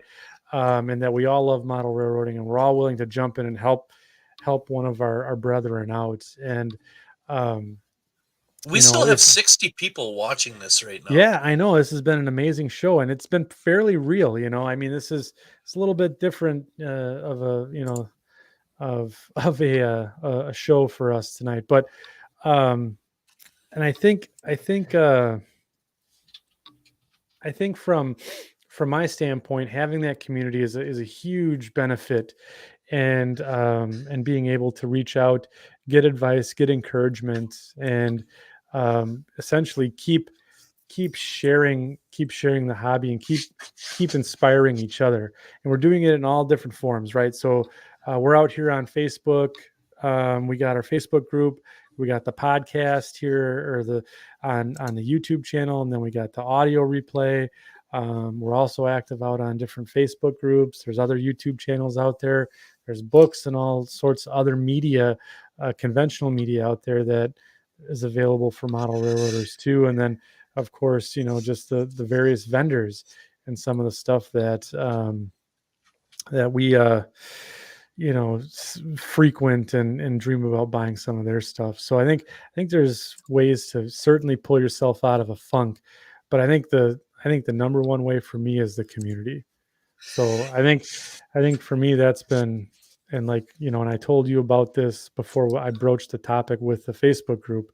You basically said, "Hey man, let's talk," and Yep. That was. That has been a really big help, just to have someone out there. So I'm gonna go ahead, and for anyone out there in the section crew listening tonight, in the chat, out on the Facebook group, wherever you catch us, I will make that pledge to you guys that if you need someone to talk to about model railroad burnout, send me a DM, send me a message, get on the Facebook group, whatever. I'd be happy to essentially help someone through burnout, because it's been a real rascal of a problem for me, and I just hate it because I love this hobby so much, right? And for me, like, if you guys are experiencing that, just reach out. And I know Mike and we talk about trains all the time, and so give us a shout out. So we'll kick it over to the chat here, Mike, and then I'll yeah, I'm just going to address one question Yeah. that I saw in the chat. Somebody was asking about a quick update about my speeder. Yeah. The update is it's out of the garage, and on the back where it is, it's in its summer home, and that's where it's at. I'm again. You want to talk? Okay, you want to talk about something that needs a checklist? I need to make a speeder checklist for things that need to be done on that thing, and I have I have small goals that I want to deal with on it, but I need to sit down and with a pad of paper and just go through. Need to do this. Want to do this. Want to do this. Want to do this. Number one thing: get the motor running. See if it even works. And then go from there. So. But yeah, it's out of the garage, and it'll be getting worked on with any kind of luck over the course of the summer. So awesome! I look forward to that. Me too. I called dibs on getting a ride in that thing. I really want to go cruising in that thing. That looks. You talk about. I think there was a topic, a chat comment about a model railroader versus a guy with a souped up Chevelle getting chicks. I don't know. You come screaming down the track in a speeder. That's that's magnet. Absolutely. I'm trying to convince Joy that it's going to be safe. That's not working so good right now. Especially you're going to go how fast on this? Well, yeah, you come screaming down the rails on that. No, so but anyways, guys anyway, guys and gals in the chat tonight. you got any other questions, comments, things about model railroad burnout that we haven't touched on? I know we're getting to the 2 hour mark, and I really do appreciate every one of you sticking with us to the very end here. But so I'll give you guys a last chance while Mike basically gives his final thoughts on tonight's episode. My final thoughts. Oh, holy cow. Where to start? Yeah. You know, we've touched on it several times. You know, the community really, I think, is the key to the whole situation. Um, everything, everything kind of comes. And I saw Justin say something. You know, we're a bunch of, we're basically, the community is a big family, right? Yeah. Right.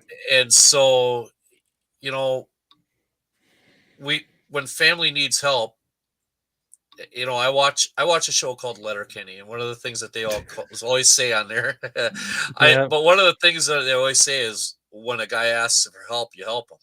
Right. When a friend asks for help, you help them. When a friend asks for help, you help them.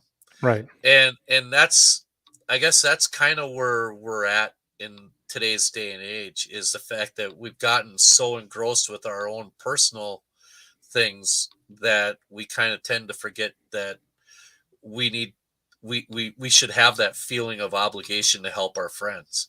Yeah. And so, you know, I guess out of anything, the community that we have here in the chat and everything else like that has really portrayed that. I mean, it was amazing, some of the comments that have been out there. Yeah. You know, Right. and the funny ones and the serious ones, you know, that if you don't like Letterkenny, you're kind of dead inside. There you go. Attaboy. Hey, I'd have a puppers. Puppers, right? But it's, you know, it really is. And I think that we need to be okay leaning on each other a little bit more and helping us through some of these kind of funks that we get into, you know? Yeah. Yeah, Tom, Split Rock there, it's tough because we've been all told not to ask for help when we were down, and that's pure BS. And that is 100% right.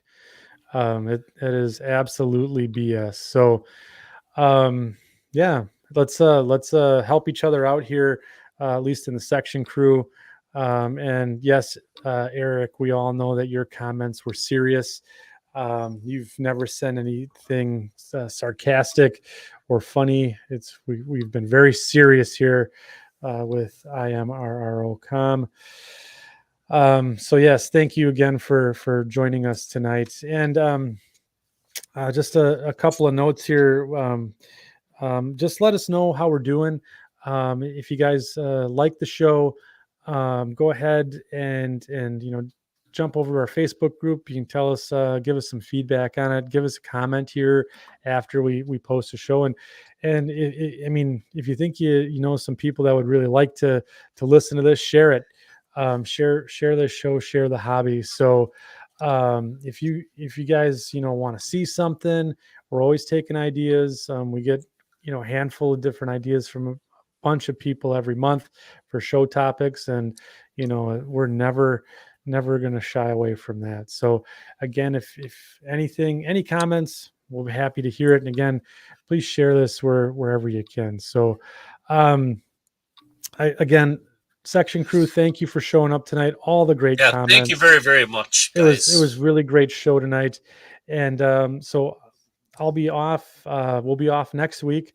But after Memorial Day here in the United States, we'll be back that Tuesday, barring any vacation or other weird stuff. So we'll see you guys in 2 weeks. Have a great night. Thanks, everyone. Thank you.